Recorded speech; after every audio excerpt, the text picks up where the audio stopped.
New Motibagh में एक society ने नया कमाल किया है। ये दिल्ली की एक ऐसी पहली सोसाइटी है जहां जीरो वाटर सीवरेज सिस्टम लागू किया गया है। यानी सोसाइटी का गंदा पानी पर्यावरण को प्रदूषित किसी भी तरीके से नहीं करता, बल्कि फ्लैट्स का सीवेज वाटर फिल्टर कर पानी को साफ किया जाता है। रिपोर्ट देखिए।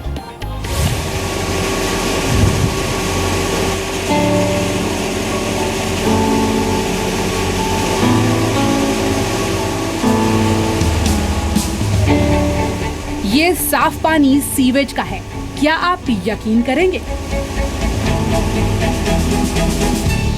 नहीं ना, लेकिन इस नामुमकिन को मुमकिन कर दिखाया है दिल्ली ने।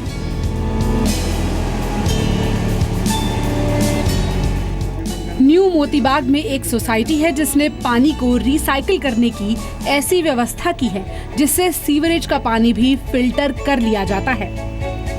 ये है न्यू मोतीबाग में 110 एकड़ की जमीन पर बनी एक सोसाइटी का रिसाइकलिंग प्लांट।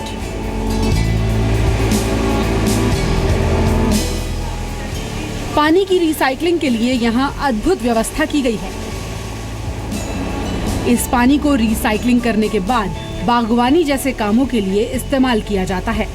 सोसाइटी में रह रहे लोगों का दावा है कि हर रोज करीबन 6 लाख लीटर पानी प्यूरिफाई किया जाता है। यकीन करना मुश्किल है, लेकिन ये वही पानी है जो इस सोसाइटी में रहने वाले लोगों के घरों के सीवेज सिस्टम से आता है। ये आइडिया ये था कि इसको यहीं ट्रीट करना चाहिए और रिसाइकिल वाटर को भी यहीं पे यूज़ करें, जिससे 3-4 फ़ायदे होंगे। एक तो इस वाटर को या सीवर को हमें कैरी नहीं करना पड़ेगा, लोड कम हो जाएगा म्युनिसिपल कॉरपोरेशन के पाइपलाइंस के ऊपर। एक म्युनिसिपल चार्जेस जो देने पड़ते हैं वो नहीं देने पड़ेंगे। और जो सबसे बड़ा लाभ होने की बात थी वो ये थी कि रिसाइकिल वाटर वहीं पर अवेलेबल होगा, जिससे कि हम गार्डनिंग में या फ्लशिंग में बाकी चीज़ों में यूज़ कर पाएंगे। लिक्विड वेस्ट मैनेजमेंट के फायदे सीधे तौर पर इस सोसाइटी में रहने वाले लोगों को मिल रहे हैं। 110 एकड़ में बनी इस सोसाइटी के 60% हिस्से में बागवानी इसी पानी से की जाती है। ट्यूबवेल से टैंक में जो स्लज नीचे जाता है वो फिल्टर प्रेस में जाता है, उसमें फिल्टर प्रेस करके बाकी फिर ओरिजिनल टैंक में जाता है। जो पानी ट्रीट होके आता है उसको फिर उसके बाद कार्बन फिल्टर में और सैंड फिल्टर में जाके ट्रीटेड वाटर टैंक में जाता है, जहाँ से हम उसको पूरी कॉलोनी में यूज़ करते हैं। डेली हमको करीब 5-सवा लाख लीटर पानी मिलता है। घरों से निकलने वाले कचरे को डिकम्पोज करने के लिए तो काफी प्रोजेक्ट्स काम कर रहे हैं, लेकिन घरों से निकलने वाले गंदे पानी को रिसाइकिल करने का दिल्ली का ये पहला प्रोजेक्ट है।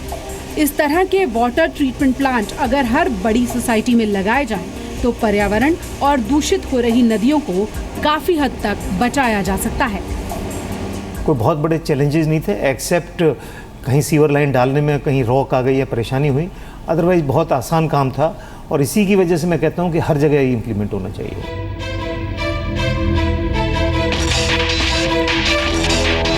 लेकिन बड़ा सवाल ये है कि यही तकनीक गंगा पर क्यों लागू नहीं हो सकती?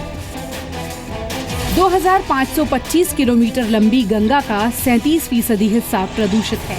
इसमें से 75% गंदगी 11 राज्यों के द्वारा सीवेज गिराए जाने से होती है। गंगा में 144 नाले रोजाना गिरते हैं। उत्तराखंड, यूपी, बिहार, झारखंड और पश्चिम बंगाल रोजाना गंगा में 730 करोड़ लीटर सीवेज डालते हैं। 1650 ग्राम पंचायतों का भी सीवेज रोजाना गंगा में गिरता है। यानी सीवेज से गंगा में होने वाले प्रदूषण पर अगर रोक लगे तो गंगा साफ हो सकती है, लेकिन उसके लिए न्यू मोतीबाग की सोसाइटी का फॉर्मूला इस्तेमाल करना होगा, तभी ये करिश्मा हो पाएगा। यशस्विका मल्होत्रा, जी मीडिया, दिल्ली।